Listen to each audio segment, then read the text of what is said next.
ராமநாதபுரம் மாவட்டம் தேவிப்பட்டினம் அருகே டயர் வெடித்து கார் குளத்திற்குள் பாய்ந்த நிலையில் அதில் பயணித்த 3 பேர் அதிர்ஷ்டவசமாக உயிர் தப்பினர். விவரங்களோடு இணைகிறார் நமது செய்தியாளர் சோனைமுத்தன். வணக்கம் சோனைமுத்தன், இந்த விபத்தானது எப்போது ஏற்பட்டது? அந்த 3 பேரின் நிலைமை என்னவாக இருக்கிறது? விவரங்கள்.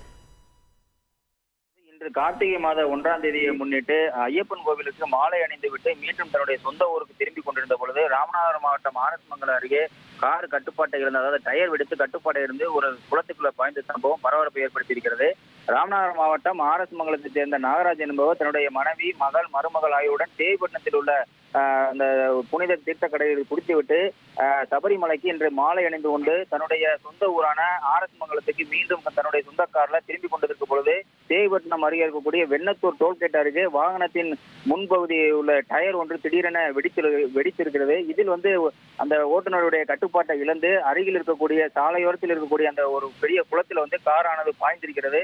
பாய்ந்த கார் தண்ணீர் முழுவதுமாக மூழ்கி இருக்கிறதை பார்த்து அந்த டோல்கேட் பகுதியில் இருந்த ஊழியர்கள் உடனடியாக அங்கு சென்று அந்த காரில் இருந்தவர்களை கண்ணாடியை உடைத்து உள்ளே இருந்த 3 நபர்களை மீட்டு தற்போது ராமநாதபுரம் அரசு மருத்துவக் கல்லூரி மருத்துவமனைக்கு அனுப்பி வைத்துள்ளனர். இது தொடர்பாக ஆரஸ்மங்கலம் போலீசார் வழக்கு பதிவு செய்து விசாரித்து வருகின்றனர்.